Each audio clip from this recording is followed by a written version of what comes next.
Today, I thought I'd talk about these two books that Asli Shiksha has published. Uh, it's a um, it's a companion two-part series. The first one is called Learning to Learn: An Introduction, and the second one is called Learning to Learn: Ideas on Implementation. These are books with little text and um, you know images like this. So the idea is that I'm convinced that people don't read anymore, and the idea of the book came that if you're able to put something like a bullet pointed list or something like a PowerPoint, which is created into a graphical book, we'll be able to reach out to more people with the ideas about Asli Shiksha. So the book on introduction, I thought what I could do is I could read some part of it and show the image of the page on screen. And if you all are interested, we'll give you the links on how to buy the book in the description. So the first book, it says that there are many philosophies about how children learn. Let me now talk about one version that can lead to a reduction in the time children spend on academics. The philosophy I'm going to describe is based on these foundational ideas. Then it gives some foundational ideas, and then it talks about these three principles of learning.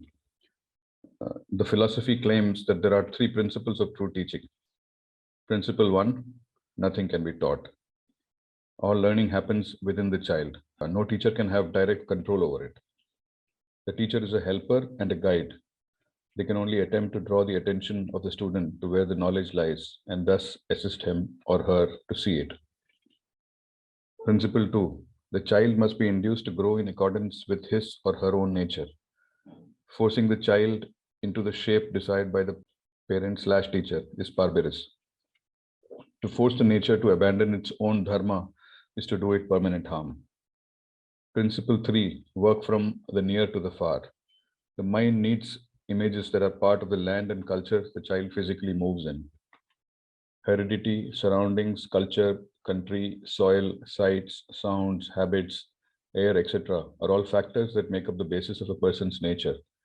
The children will become rootless if artificially molded into an alien form. And then it goes on to, the book goes on to talk about the fact that these three principles have to be used together with the idea that learning is a three-step process. And it talks about these three steps. The second part, learning to learn ideas on implementation. This is similar in the sense that it has, it also got illustrations and, but this is a little bit more text heavy because we're actually talking about action points in this book.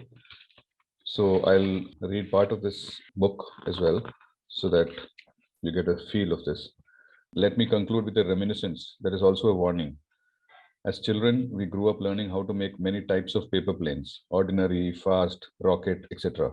Boats, ordinary with a sail, catamaran, etc. Whistles from leaves of paper, string telephones with empty cans, rubber band powered rolling toys, a jumping mouse from a handkerchief, a boat cut out of a plastic tongue cleaner with a blob of soap at the notch end behind, etc. I can go on adding to this list. Nobody formally taught us any of this, but every child knew many such tricks. This was probably because there was a lot of unstructured free time to play, explore, talk to other children and adults, read, get bored, etc. This has now become replaced by the idea that learning is all academic and structured, and there is no space for children or adults to discover such things. I feel that we need to get these free spaces back, or self-learning, which I think thrives on these spaces, will probably not work. That brings us to the end of this book on how Asli Shiksha can be implemented in a classroom. Along with the first part of this book that introduces the philosophy behind self-learning, we have completed a journey that has taken us to some unexpected places. Hope you enjoyed the ride. I did. So this is what these books, what these two books are about. We think that in these two books, we are able to talk about this process of learning and how it can be created, whether at home or in a school environment. These things are talked about in some detail.